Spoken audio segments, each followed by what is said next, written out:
Iran के बाद तुर्की Israel का अगला टारगेट।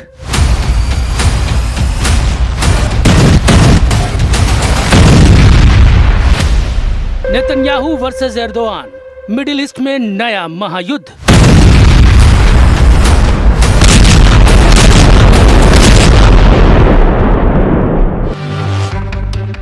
खाड़ी में जंग का तूफान थमा भी नहीं कि नया बवंडर खड़ा हो गया है। इजराइल ने ईरान पर तूफानी हमले किए, उसके न्यूक्लियर और मिसाइल प्रोग्राम को कुचलने का दावा किया। अब इजराइल के प्रधानमंत्री बेंयामिन नेतन्याहू ने अगला टारगेट चुन लिया है।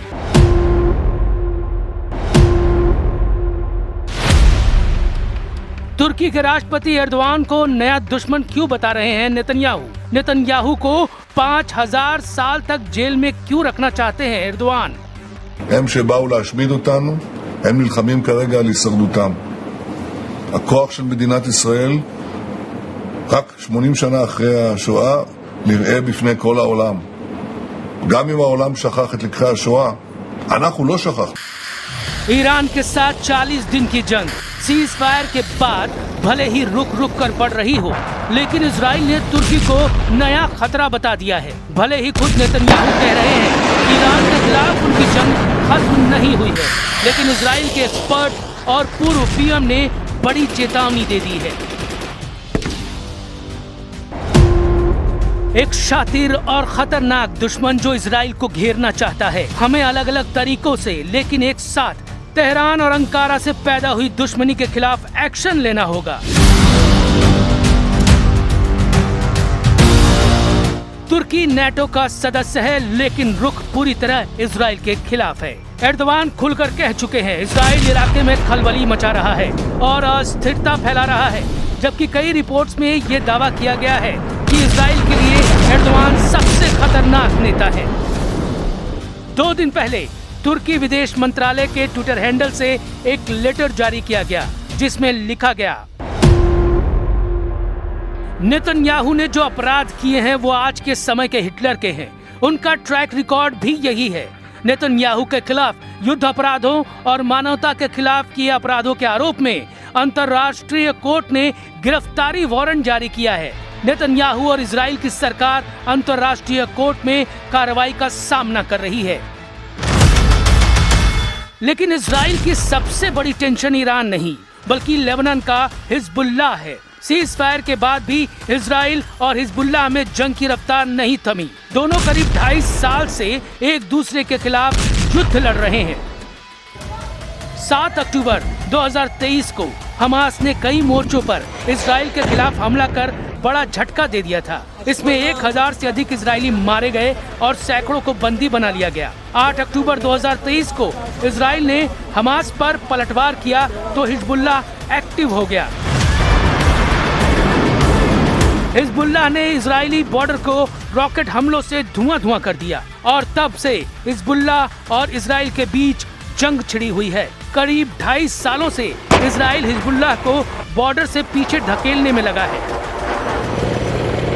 הייתי אי שם בלבנון, ברצועת הביטחון עם כוחותינו, עם חיילי המילואים הנפלאים שלנו, עם המפקדים הנועזים.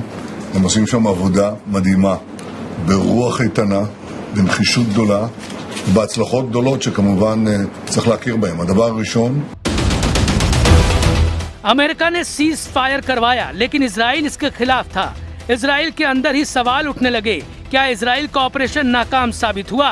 लंबी जंग लड़ने के बाद भी ईरान खत्म नहीं हुआ। हिजबुल्लाह अब भी एक्टिव है, ऊपर से नया मोर्चा खुल गया है। अगर तुर्की और इजराइल आमने सामने आए तो ये सिर्फ 2 देशों की लड़ाई नहीं होगी, नेटो बनाम मिडिल ईस्ट की जंग शुरू हो जाएगी। मुस्लिम दुनिया और इजराइल के बीच जंग का नया मोर्चा खुल जाएगा और एक नया लेकिन बड़ा युद्ध संकट शुरू हो जाएगा। तुर्की पहले ही चेतावनी दे चुका है और अपने इलाके में सैन्य तैयारी बढ़ा रहा है। इजराइल और तुर्की के बीच जंग का मतलब है multi front war. Gaza, Lebanon, Syria होते हुए भूमध्य सागर तक जंग पहुंच जाएगी। तुर्की नेटो का सदस्य है तो इस जंग में नेटो भी उलझ जाएगा। इजराइल इस जंग को परमाणु हमले तक ले जा सकता है।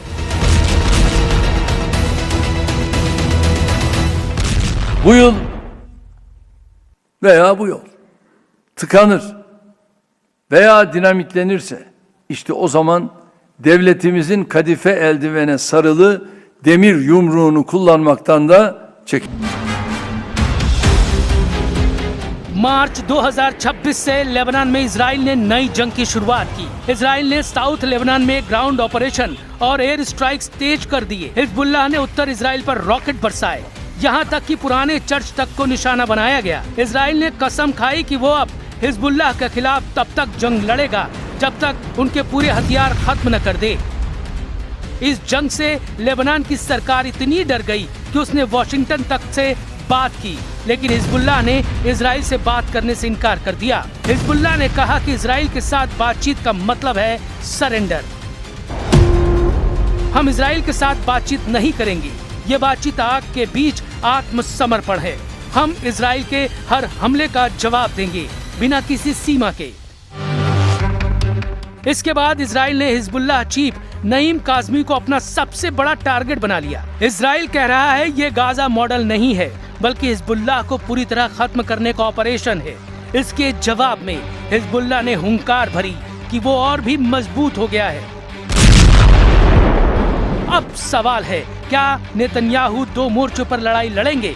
हिजबुल्लाह अभी भी एक्टिव है और तुर्की की धमकियां बढ़ती जा रही हैं। इलाके में शांति दूर दूर तक नहीं दिख रही। हिजबुल्लाह गुरिल्ला वॉर और रॉकेट हमलों में माहिर है। हिजबुल्लाह से निपटने के लिए इजराइल को रॉकेट लॉन्च पैड को सबसे पहले खत्म करना होगा। स्पेशल फोर्सेस से टारगेटेड ऑपरेशन शुरू करना होगा, लेकिन तुर्की से उसकी लड़ाई आसान नहीं होगी। उसके पास बड़ी सेना है, नौसेना के साथ ड्रोन का जखीरा है।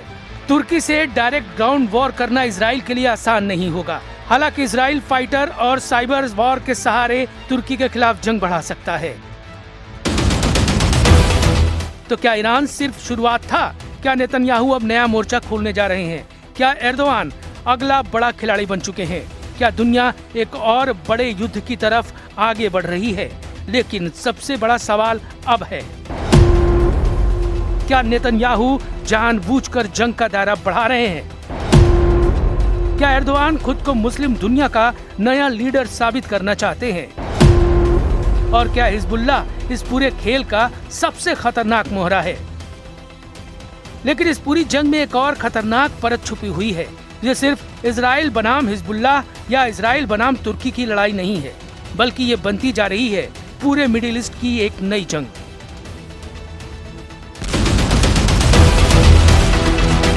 इजराइल जिस मल्टी फ्रंट वॉर की बात कर रहा है, वो धीरे धीरे हकीकत बनता जा रहा है। गाजा में हमास, लेबनान में हिजबुल्लाह, सीरिया में ईरानी नेटवर्क और अब तुर्की की खुली चेतावनी, यानी चारों तरफ से घिरता हुआ इजराइल।